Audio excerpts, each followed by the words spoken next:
Hey guys, welcome back to the Mr. Euro YouTube channel, and today we're going to be working on the Mark II.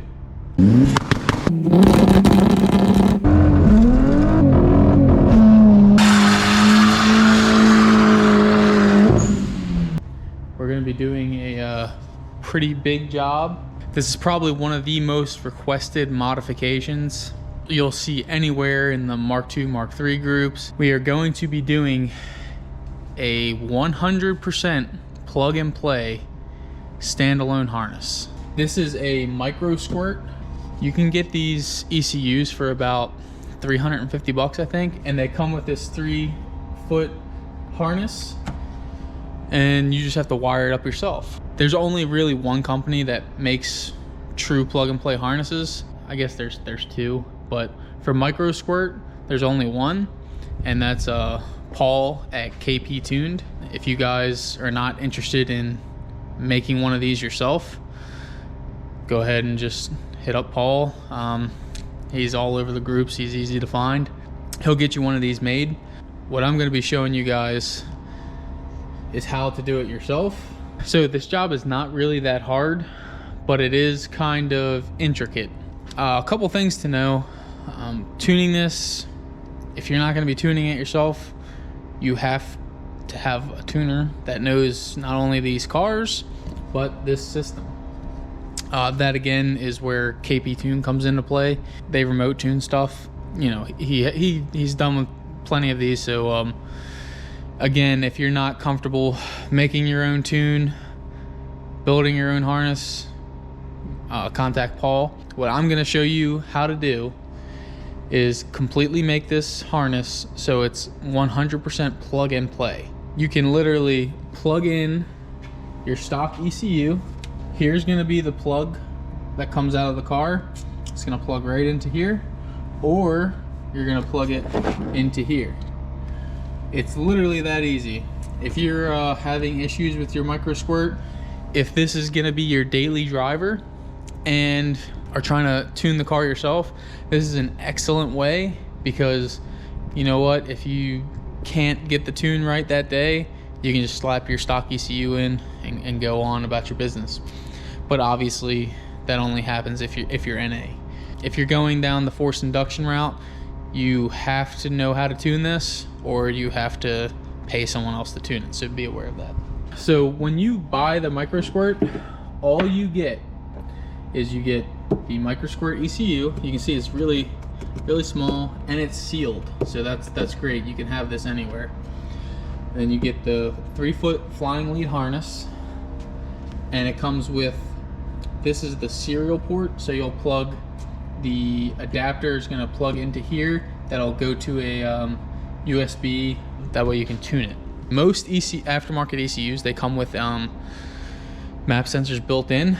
The Microsquirt is a small unit, does not. So you have to add a map sensor. What I've done, and what most everyone else does, is you just buy a generic GM 3-bar map sensor. What I have in my car is an OBD2 Vr6. This came out of a GTI. Now it can come out of a CORRADO, it can come out of a PASSAT, it can come out of a Jetta. What I'm going to be showing you today is all OBD2 stuff. So if you have OBD1, there's wires that are switched around. If you have a distributor OBD1, then the coil pack's gonna be wired differently, because a distributor only has one single coil pack, whereas this has one giant unit, but it's considered 3 coil packs. Right here is the stock ECU. This is where I routed it, and all you have to do is unplug this and plug it into the adapter harness, which is right here. Only modification, which to me isn't really a modification, I just have a hose running from there, comes all the way down to my 3-bar map sensor. So this can always stay in the car. You can see I have my stock ECU in there right now, and I've been driving it around like this. This is just a block off port basically. This only measures the manifold air pressure. Now that you see that, let's get to the stuff we're gonna need. The 2 liters and the Vr6s have the same ECU frame, I guess you can call it, but obviously they're different part numbers. One controls 4 cylinders, one controls 6 cylinders. The reason I say to buy these, now you can either buy an ECU off of eBay using this part number or a Vr6 part number and spend about 20-25 bucks, or you can buy the Bosch Motorsports pin harness, where it'll literally look like this, but they're about like 70 or 80 bucks. It's just, you know, costs more. As you can see right here, you see all the pins. This is in fact a stock Vr6 plug out of an ECU that I've cut, and that's what I'm going to show you right here. First, you need this ECU. All right, we'll take this apart in a little bit, but this is going to be your pins for your plug and play harness. A couple other things you need some good cutters, you're gonna need electrical tape, you're gonna need a pack of resistors. You need this for the crank sensor. This is the absolute most important part. I'm gonna link everything down in the description for part numbers. You gotta go to like Mouser Electronics or DigiKey, and you need to find this part number right here. AMP 1.5K. The 1.5K is 1.5 millimeter. Now there's 68 pins on this. I would order 100 just so you have enough. And if you want to build some more, you can build some more. You can see it has like a slot on the inside, and back here, this will be where you crimp the insulation and the wire. And you'll see how this fits. This open slot that's 1.5 millimeter, it'll go right onto that pin and stay. So that's how we're going to be pinning these. So each wire from this Microsquirt harness will be crimped to one of these and inserted into an OEM pin corresponding to the ECU. Now you should have a Bentley manual, but if you don't, I'm going to link not only the book in the description, but I'm going to try to make a complete document, so it'll be, you know, a specific rundown that'll go from the OEM ECU to the Microsquirt ECU. I'm going to try to show you guys how to read the Bentley, so if you have an OBD1, you'll be able to apply these same concepts to your Microsquirt. Obviously you find what year your car is. This is in the Mark III book, and you find Motronic engine control module. It's labeled as J222. So then you just kind of start skimming through, and then right there, that's J222. So this means this is the ECU, and this will have every single one of the 68 pins. So you just see that it keeps going, and this little arrow means that it continues on, and you see that it's continuing on. J220 says it continues on again. It goes over here, it's showing you that it goes to the next page. Here it is right here, J220, and stop. Now this has every pin that you are going to need. We'll go right here, fuel injectors. Fuel injector cylinder 1 is N30. There's N30.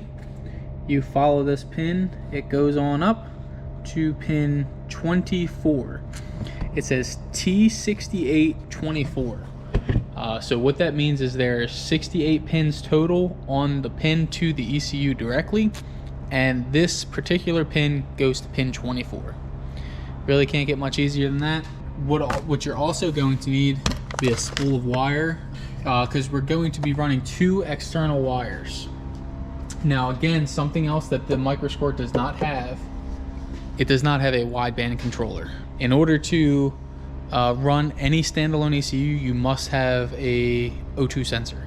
How I do it, how most everyone does it, is you buy a wideband controller, which is, if you buy a AEM wideband digital gauge, that's your controller right there. There will be one wire that comes off, I believe it's the white wire of it, and you run that directly to the ECU, and then the ECU will now have a direct live feed of air-fuel ratio. And then the second wire that you have to run will be for launch control. I mean, if you're a nerd and you don't like launch control, you don't got to run it. Mine will be going probably exactly where my last switch was, which is right on the steering wheel. Next, what we need is a lot of epoxy. What I prefer to use is this epoxy that comes with the twister nozzle, easy mixer, whatever it's called. So that way, as you squeeze it, it comes out and it's already mixed. And the reason we need this is because how you make this connection, those pins can be pulled off. Imagine if you're driving down the road and one of these pins falls off and you don't have the diagram on hand, you'll have no idea where it goes. So what we're going to be doing is, after everything is set and tested, all right, you have to test this stuff. We're going to build a tape wall all the way around this, and we are going to use every bit of those 4 packets of epoxy. And what that's going to do, basically encapsulate everything so nothing's going to move. So this wire is going to be physically bonded to the ECU plug, and it'll also be waterproof, but it'll also keep them pins locked in. I like these auto wire strippers. You just put the wire in, stripped, easy. This is a pair of non-insulated butt connector crimpers. Basically, you just put a terminal in here and you squeeze it, and now it is mechanically bonded. I like butt connectors. I would never ever solder anything in the engine bay. Some things have to be soldered. We're going to have to solder some things on the ECU itself. That'll be the first thing I show you. But when it comes to an engine bay, there's a lot of heat and stuff like that. So don't use solder, always use a mechanical connection. This is a tool that I've recently bought. This is a quick change terminal tool. What we need is the specific things for the Volkswagen Audi pins. These are the terminal tools needed. And you can see like they have like a little W kind of shape in there. And so you'll be able to put the terminal in there like that, set the wire in place, and then squeeze and squeeze again, and it's done. It's that easy. I would not try to use anything else on these type of terminals, just because it's really easy to mess them up. They're not expensive pins, but you know, you want your stuff to look nice as well. I just have a huge assortment of butt connectors, ring terminals, that kind of thing. I like non-insulated ones. That way it's a lot easier to put heat shrink on. And then I just have a kind of an assortment of heat shrink over here. Heat shrink, you need small heat shrink for, as you can see, every single one of these pins. You don't want them touching any sort of any way at all and shorting something out in the ECU. So as soon as you get the pin made, you put the heat shrink on it. Heat shrink is on the pin, put the pin on, heat shrink it. Now that we have the general rundown, this is going to be a little bit of a long video. This video is only going to be covering making the plug and play wiring harness.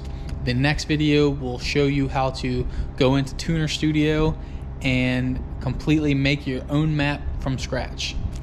I'm going to be showing people how to set it up for an NA car, but to set it up for a turbo car, yeah, I mean, it's basically the same thing. You just change a couple numbers in the injectors, and you might be adding a boost solenoid. So they're really very similar.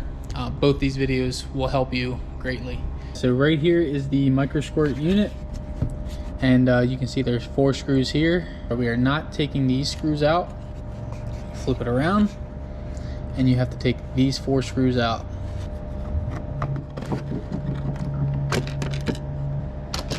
So now, since we have the cover off, what we have to do is there's 2 solders we have to do with resistors. A 5-volt reference soldered to our pin 17, which is WLED. And the reason you have to do this is because Microsquirt only comes with 2 coil drivers. So if you look at a Vr6 coil pack, this is its own coil, this is its own coil, this is its own coil. Since Microsquirt only comes with 2 ignition coil outputs, but you can run up to 4 individual coil packs on Microsquirt. But what you have to do is run this 5-volt reference to the WLED pin, and what that's going to do is that's going to now be your spark C. So Microsquirt always has spark A and spark B. Spark C you have to run this 5 volt to the W LED, and then if you have like a V8 or you're doing individual coil packs and you need a 4th coil pack, then you run this 5 volt reference to the A LED wire. Think of it like this: ignition 1, ignition 2, W LED. So in other words, spark A, spark B, spark C. Also, when you do this on Microsquirt, it automatically knows in the ECU. Alright, as soon as you plug Tuner Studio in, it'll now know that spark C is ready to go. You will need a 1000 ohm resistor. That's what's right here. So I have, this is actually 2 pieces of wire. I have this wire is tinned and soldered to the 5 volt reference. This end of the wire is tinned and soldered to a 1000 ohm resistor. And then this wire is tinned and soldered to the W LED, tinned and soldered to the other side of this 1000 ohm resistor.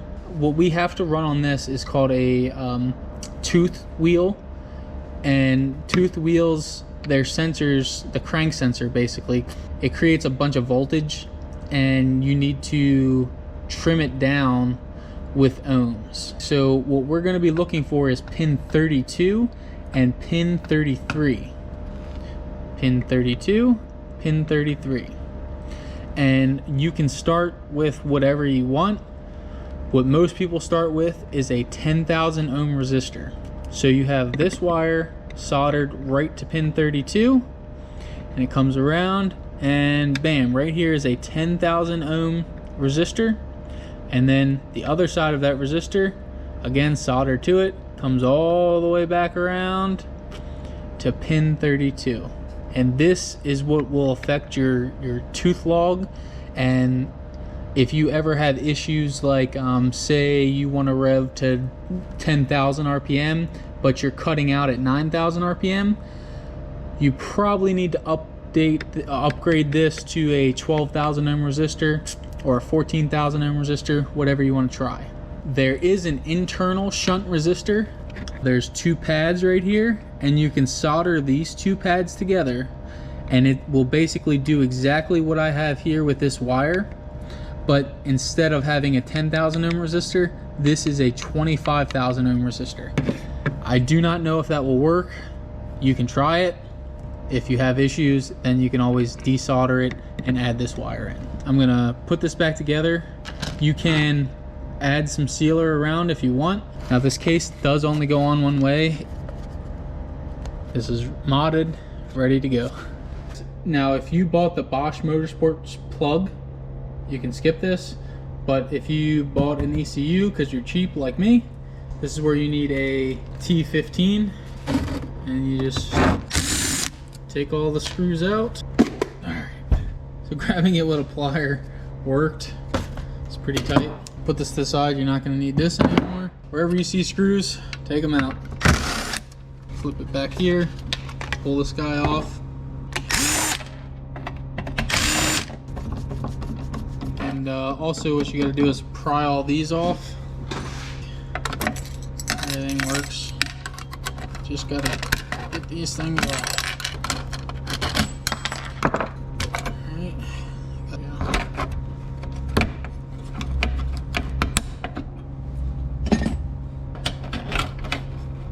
Come on. Oh, there's a little lock right here. Just pry this lock up. There you go. So now this is off.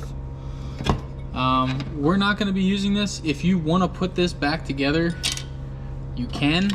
You can do it 2 ways. You can sit here and desolder all these, but that takes entirely too much time. We can pull this out. Oh, there it goes. Remember, this ECU is getting ruined, so don't cry. Now it's time to cut. Get some really good cutters, and start snipping. And what I like to do is kind of pull them out a little bit if you can. That way you can get in there easy. Don't go crazy with them because remember they're just pins. If you had those micro ones, it'd probably be wonderful, but I don't have them. I'll probably speed this up because this is gonna take a minute.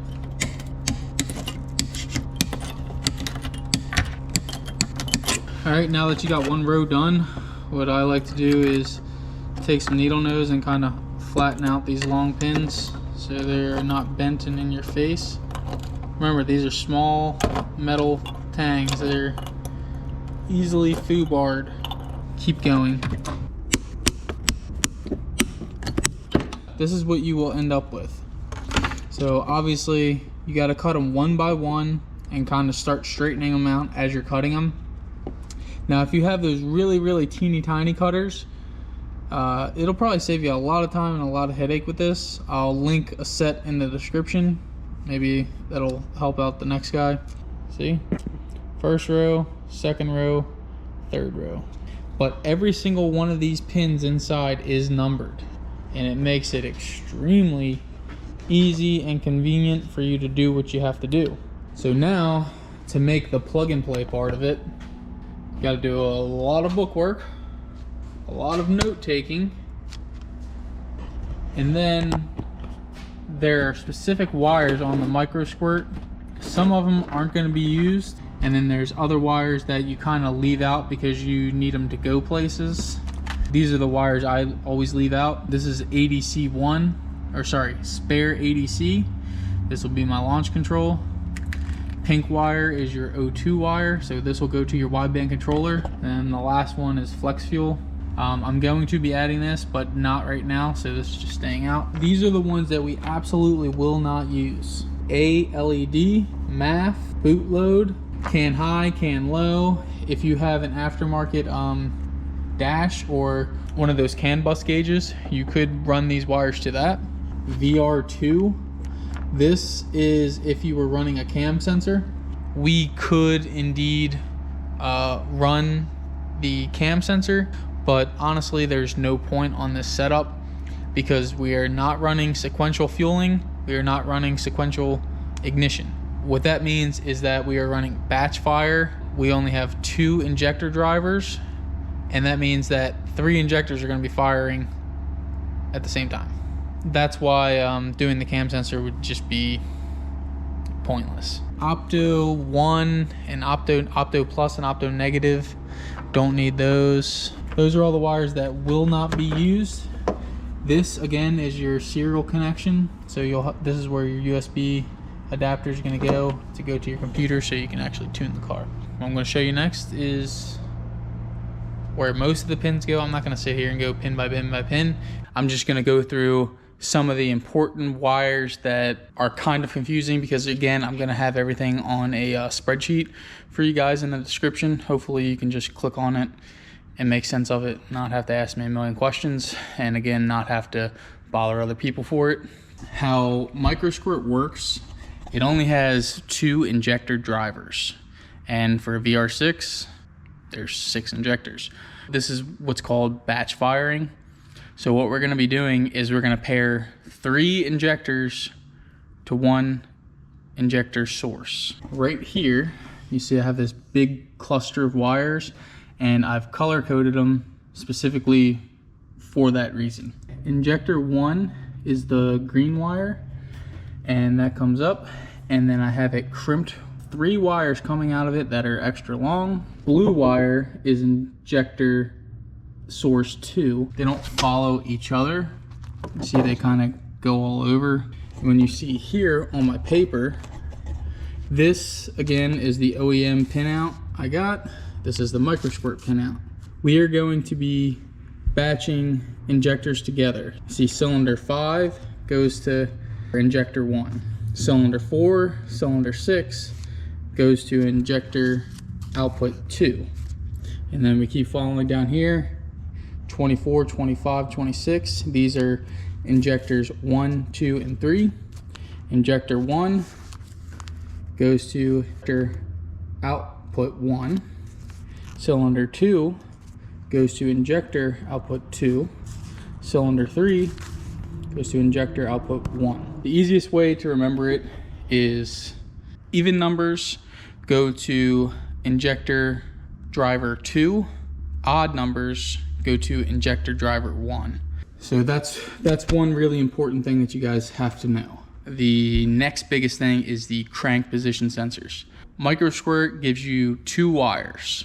You have a VR positive and a VR negative. All right, VR negative is going to be the very last wire on the 68 pin connector. So pin 68 is VR negative.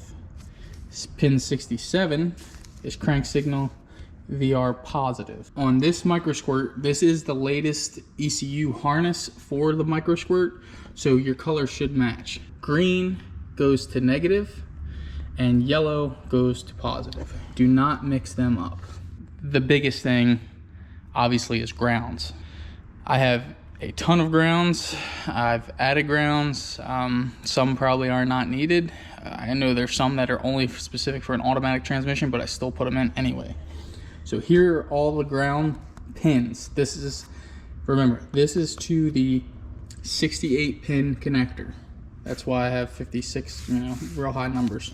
So pin 1, 7, 33, 42, 55, 56. These are all OEM grounds that are in the ECU. We have to then find all of our grounds in the Microsquirt wiring harness, which I believe there's like 3 or 4 of them. Obviously you don't have enough to cover all these. So what I did was, again, you just take 1 wire or 2 wires and you crimp them and add 2 or 3 wires right off of that same wire. Right here, this ground wire right here is a good example. I don't know which pin it is, but you can see I have 4 wires coming off. I have 4 ground wires here. I taped these white ones black because I didn't have any more black wire. Other ones that are needed, you have a switch 12 volt signal. Okay, now this is where it gets confusing for OBD1, OBD2, OBD 1.5. I have an OBD2 car with the OEM OBD2 throttle body, which has a motor inside of it. It's not drive-by-wire. It's not strictly drive-by-cable. It has a leeway of like this much that an electric motor is inside the throttle body and it opens, and that controls your idle.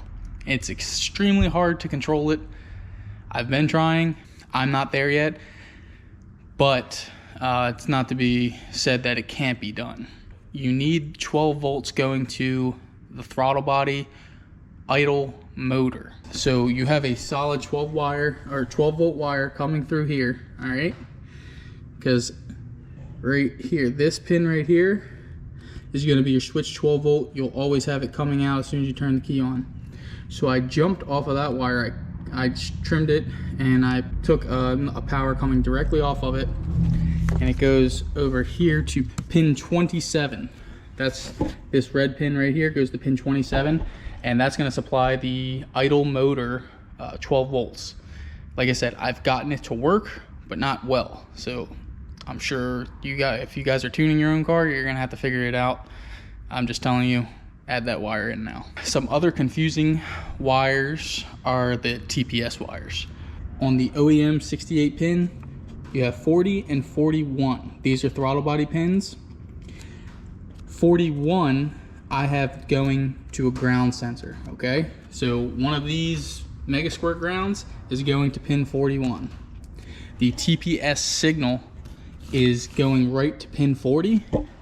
And this is very important to note.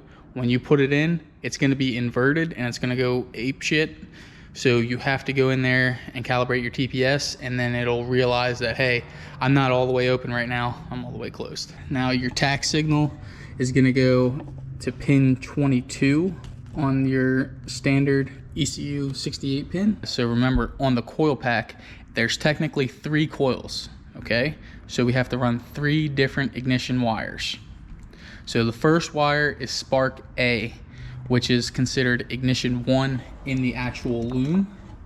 So that ignition 1 wire is going to be over here on pin 8 of your 68 pin ECU plug.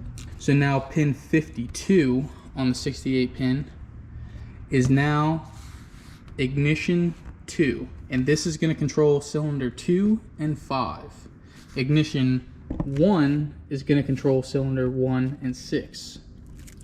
And now the very last one, this is the confusing one, the one that we had to solder in. Pin 60 is ignition coil spark C. And spark C is in this harness. It is now the WLED wire. And that wire is going to be controlling coil pack 3, 4. So here's the map sensor wiring. Remember, Microsquirt does not come with a map sensor. You have to put one in. This is just a GM3 bar. You have to go in, calculate it, calibrate it, and all that stuff too. So don't forget about that. Here's how you wire it. You have this middle wire right here is what comes from the harness, and that is the actual map sensor wire. That goes in the middle. That is B. And now here on pin A, this is a sensor ground. Again, one of these wires in here, one of the ground wires, I just cut, doubled up, and put directly to here. So it has a direct ground to the ECU. And then lastly is this white wire right here. I didn't have any other colors, so that's why I used it, but this is a 5-volt reference. That's what you need to power this. Where I believe it's in here. I have it again. There's a butt connector. This is coming right out of it into this, and it powers this up no problem. Other than that, you guys should be able just to read the stuff, put the wires in, have no problem.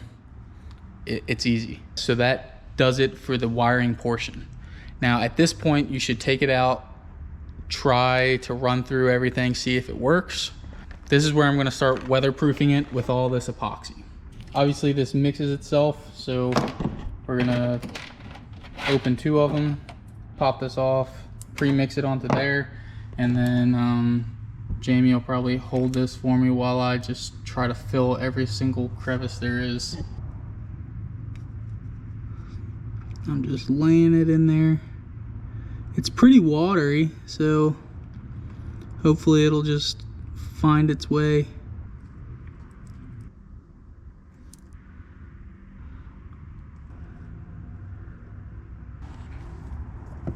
Needs to be straight up and down.